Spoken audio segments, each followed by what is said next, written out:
Udah mulai ya? Oh, gambar aku nggak keluar ya?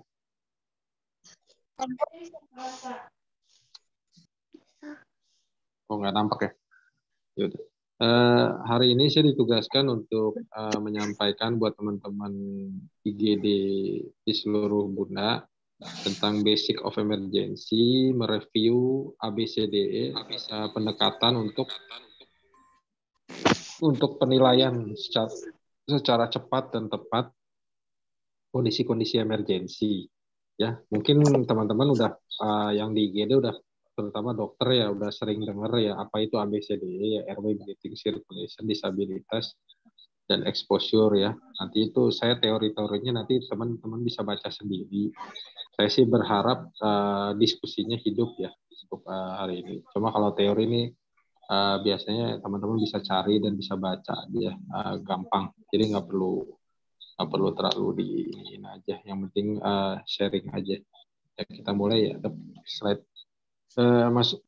Mulai dari slide pertama, yang kalau kita mau menolong seseorang di dalam emergency unit ya atau IGD, yang pasti kita yang pentingkan itu adalah keamanan dari penolongnya dulu ya, gitu. Jadi stay safe ya. Seandainya misalnya dikatakan misalnya berada di suatu kondisi misalnya korban tenggelam, kita di suatu scene tenggelam ya kita harus sadar diri apakah kita bisa berenang atau tidak gitu ya. Jadi jangan terlalu memaksakan yang bisa membahayakan jiwa penolong. Terus kedua, scene safety, yaitu lihat lingkungan juga yang harusnya itu aman buat kita, yaitu misalnya pada kejadian-kejadian kebakaran, terus KLL bermotor yang ada di tengah jalan, terus terjadinya chemical spill ya atau bencana-bencana kimia atau kekerasan dan penyakit-penyakit infeksi emerging seperti yang terjadi beberapa tahun ini. Terus gunakan PPE, teman-teman juga udah pada tahu semua PPE itu apa ya, bagian dari sarung tangan, gaun, masker, Google, dan cuci tangan yang pastinya. Next slide. Di sini safety consideration ya, sudah pasti scene safety udah dibahas, scene safety ngarahnya kemana aja, gunakan PPE ya untuk apapun situasinya sebaiknya sih untuk sekarang ini harus mulai memperhatikan keamanan diri sendiri ya seperti gloves, gaun dan masker. Terus kalau memang membutuhkan asisten atau bantuan itu jangan sungkan-sungkan untuk minta tolong ya kalau misalnya terjadi kejadian di mana korbannya itu multiple atau banyak sekali ya atau membutuhkan suatu transport korban lebih dari satu ya atau terjadi suatu outbreak atau terjadi suatu plague ya wabah di mana yang melibatkan banyak orang. Next slide. Ini trimodal death yang harus diingat oleh teman-teman di IGD sekalian. Kalau misalnya suka ada pembicaraan di mana dok ini pasiennya langsung meninggal gitu. Yang dipikirkan kalau meninggal itu adalah vaskular, ya. Vaskular, kejadian vaskular baik itu dari kepala, vaskular dari jantung seperti yang pernah kita sering hadapi seperti STEMI dan lain-lainnya, dan vaskular dari kaki. Dari kaki itu pun jarang ya, itu jarang seperti DVT. Tapi yang paling sering itu adalah di brain sama di heart condition. Terus kalau late death atau itu bisa sampai berjam-jam setelah kejadian baru meninggal, yaitu misalnya kayak sepsis atau penyakit metabolik ya, itu bisa, atau perdarahan, EKG-nya juga nggak spesifik, yang lain yang nggak terlalu spesifik ternyata setelah kita lakukan EKG. Assalamualaikum, kedengaran ya? Dengaran? Dengar dong. Saya lanjut lagi, maaf ada urgensi. Sekarang airway dan cervical control ya. Ini kan kalau kita bicara pasien trauma, ya pathway-nya kita lihat apakah pasiennya bisa berbicara dengan baik ya, kita lihat ada gangguan airway apa tidak. Tentunya kalau dia bicaranya nggak baik dan nggak normal, kita lihat listen, look, dan cek, dilihat apakah pasiennya itu bisa menelan, apakah pasien itu mengeluarkan suara-suara tambahan atau tidak Oke, next slide. Nah, ini jembatan keledainya kalau airway dan cervical control ya ada yang namanya AFU. Mungkin teman-teman di IGD udah tahu, alert, voice verbal, pain, dan penurunan kesadaran. Terus diidentifikasi apakah terjadi cedera di facial, mandibular, atau tracheal fracture ya. Terus di suction kalau memang memerlukan suction ya. Terus di recovery position kalau pasien sudah terjadi gangguan airway, dimiringkan kanan atau kiri ya. Terus ada kalau ada terjadi shock anafilaksis ya atau adrenalin, itu diberikan intramuskular adrenalin kalau memang diperlukan. Dan dipertimbangkan untuk pemberian tata laksana airway device ya, seperti intubasi atau tracheostomy. Next slide. Nah, ini contoh-contoh mungkin yang sering teman-teman dapat pasien dengan multiple trauma ya. Kita inline position, cervical spine motion ya. Kalau itu jangan terlalu dibikin-bikin ya untuk cervicalnya, karena memang itu kita harus inline dan tidak banyak digerakkan. Terus helmet removal dengan satu penolong bahkan dengan dua penolong itu bisa dilihat teman-teman sendiri. Oke, next slide. Nah, ini chin lift dan jaw thrust ya. Oke, next slide. Oke, pemasangan oropharyngeal airway secara direct dan indirect, terus LTA dan LMA. Oke. Ini adalah needle cricothyroidectomy. Nah, kalau teman-teman sering dapat pasien atau mungkin nggak terlalu sering ya dapat pasien choking ya, curiga pasien sudah memegang leher seperti gambar di bawah ya, itu kita lakukan yang namanya chest thrust ya, atau yang namanya Heimlich maneuver ya. Kalau bayi kita lakukan seperti sandwich ya. Oke, next slide. Nah, sekarang ke breathing. Breathing sudah pasti salah satu fundamentalnya adalah look, listen, feel, dan lihat apakah pasien ini bernafas dengan baik atau tidak. Apakah menggunakan aksesori muscle ya, atau tambahan pernapas dengan pernapasan tambahan ya, nasal flaring bisa pada orang dewasa atau anak-anak, dan abnormal chest wall movement ya, kalau terjadi trauma atau terjadi kelainan bawaan itu bisa ya. Terus dilihat suara tambahan di dada itu apakah terjadi rongki ya, terjadi penurunan audible sound di dada kanan atau dada kiri simetris atau tidak. Kadang kita harus melakukan perkusi untuk merasakan apakah ada cairan atau darah. Oke, next slide. Nah, ini yang bisa kita lakukan kalau pasiennya terkesan hipoksia, bahkan terjadi hipoksia sentral, itu bisa dilakukan oksigen, terus pemberian wheezing. Ingat, wheezing itu bukan milik hanya paru-paru ya. Kalau wheezing itu bisa terjadi awal-awal pasien UDM paru juga bisa ya. Terus kalau pasien tidak sadar dilakukan BVM oleh teman-teman di IGD, dilakukan ventilasi dengan oksigen, disupport breathing. Kalau terjadi desaturasi atau hipoksia, teman-teman bisa melakukan modalitas pemberian oksigen yang maksimal. Ingat, tension pneumotorak itu nggak langsung harus dipasang WSD ya. Kalau terjadi tension pneumotorak harus dipasang needle dekompresi dulu. Kalau tidak tension, non tension, itu bisa menunggu dilakukan persiapan untuk pasang WSD. Oke, slide. Sekarang sirkulasi. Kalau sirkulasi ada hubungannya dengan pasien ini shock atau tidak, itu udah pasti. Yang itu memang pertama dilihat apakah terjadi perdarahan hebat di beberapa regio ya, seperti bleeding atau tidak, terus dicek ada tamponada atau tidak, dan blood pressure. Oke. Apakah akralnya dingin atau tidak. Oke, next slide.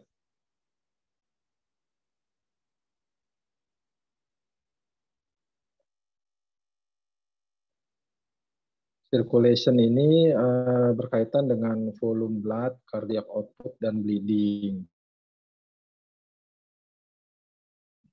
Terus terjadi penurunan kesadaran, perfusi yang jelek, dan pulse yang kalau bahasa keren itu steady pulse ya. Terus terjadi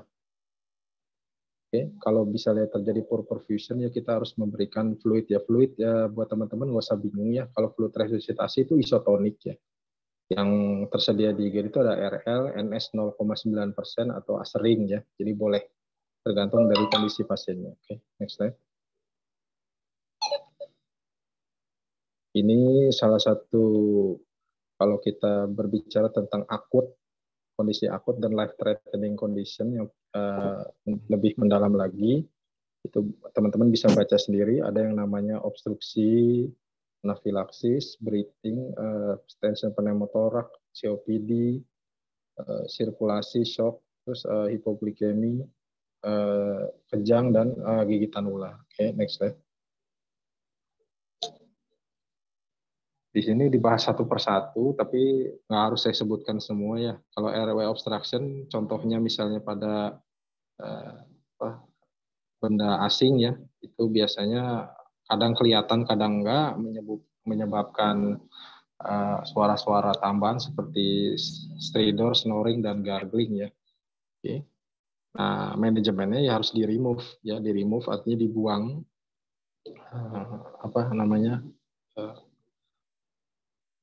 foreign body-nya dibuang dan dilakukan suction, bahkan kalau perlu kalau dalam kondisi tertentu dilakukan chest thrust. Oke, kalau trauma biasanya itu banyak terjadi di neck ya, terus di abdominal juga. Oke, next slide. Airway obstruction di luka bakar juga jarang, tapi sekalinya ada mematikan.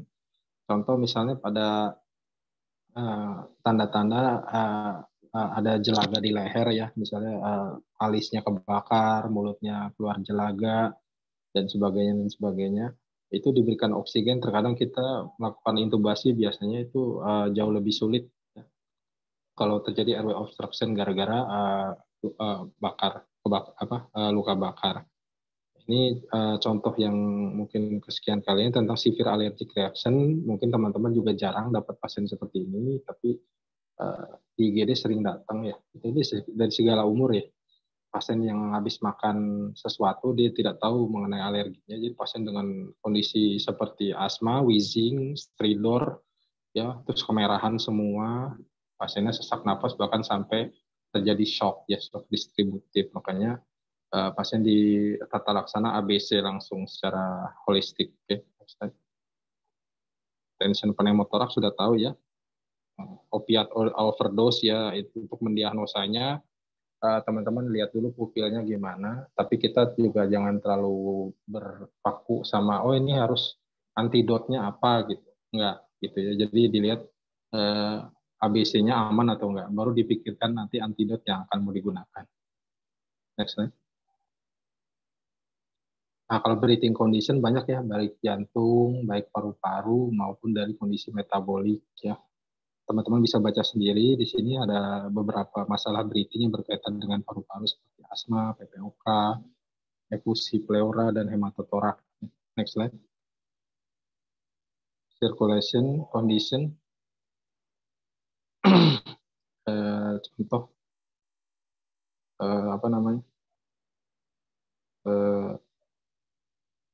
pasien shock ya, seperti datang dengan kondisi no pulse, not breathing, atau penurunan kesadaran, kita langsung pegang nadi, ternyata dalam 10 detik pasien tidak ada respon, kita bisa lakukan CPR protokol ya.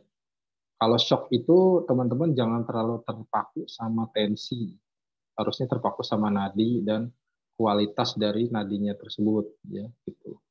Shock juga nggak selamanya akralnya itu dingin. Kalau shock septic itu kalau di awal itu biasanya akralnya justru malah panas ya. Kalau shock septic akralnya dingin itu biasanya sudah dalam late ya, sangat terlambat sekali. Oke, next slide. Nah, severe bleeding ini gampang sekali kelihatan ya di look gitu, kelihatan sumber bleedingnya dari mana. Terus biasanya tulang-tulang yang menyebabkan shock itu adalah chest ya, abdomen, terus di pelvis sama di kedua femur. Okay. Kalau tamponat jantung ini agak sulit untuk didiagnosa berdasarkan pemeriksaan fisik dan torak ya. Biasanya memerlukan pemeriksaan tambahan seperti USG emergency. Itu baru biasanya kelihatan dan bisa dilakukan tindakan saat itu juga. Oke, next slide. Hipoglikemi itu tanda-tandanya seperti orang stroke, kadang-kadang ya, kadang dia lemah sebelah, penurunan kesadaran, ternyata dia punya riwayat obat oral diabetik dan sebagainya. Kadang juga pasiennya juga sambari kejang datang.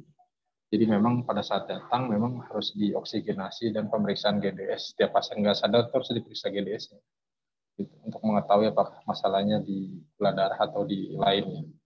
Next slide. Ini ada snake bite, ada increase intracranial pressure seperti pasien-pasien stroke, pasien-pasien trauma kepala berat, ya sedang dan berat ya. Tanda-tanda intracranial pressure teman-teman mungkin udah tahu ya, seperti sakit kepala, muntah, muncrat ya. Sama pasiennya biasanya anisokor, pupilnya itu udah pasti ada sesuatu di otak. Kalau gigitan ular nanti mungkin akan dibahas tersendiri ya, karena panjang sekali. Yang pasti gigitan ular itu bisa menyebabkan kegawat daruratan di darah, di neurologi dan pernapasan bahkan di jantung. Oke, next slide. Nah, ini secondary survei ya biasanya dilakukan setelah primary survei, dilakukan pemeriksaan dari kepala ke kaki, terus diulang lagi, reassess lagi. Oke, next slide.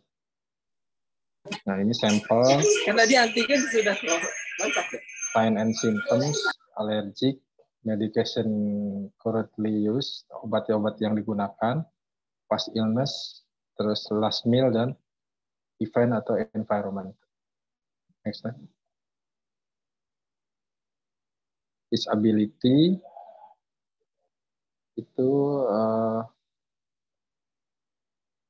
kita ngebahas reassessment dari airway breathing sirkulasi, terus kita cek lagi seperti gula darah, cek pupil, pergerakan kalau pasien memang ada curiga ke arah sana, terus dan apakah terjadi seizure atau confusion pada pasien. Next slide. Ya. Oh ini penurunan kesadaran kalau disability bisa disebabkan oleh glukosa rendah, ya berikan glukosa, terus ada gejala-gejala neurologi. Terus kalau misalnya pasien unequal pupil atau anisokor, misalnya bedanya itu lebih dari 2 mili atau 2 mili aja, itu kita pasti curiganya langsung ke arah vaskular, ya, nggak perlu ragu. Tapi kalau pinpoint pupil itu masih bisa karena obat-obatan, karena metabolik masih bisa, meskipun nggak bisa disingkirkan penyebab dari neurologis itu sendiri. Ya, next slide. Exposure itu kita buka semua, tapi kita juga jangan lupakan prinsip mencegah hipotermi ya, untuk melihat tanda-tanda alergi dan infeksi di dalam tubuh. Next slide. Ini biasanya kita buka, apalagi pasiennya udah nggak sadar atau pasien trauma yang udah nggak sadar, kita buka semua, kita tutup dengan blanket ya, terus kita cegah hipotermia dan baru kita lock roll atau kita piringkan kanan kiri untuk terjadinya suatu cedera yang ada di posterior atau di anterior. Slide.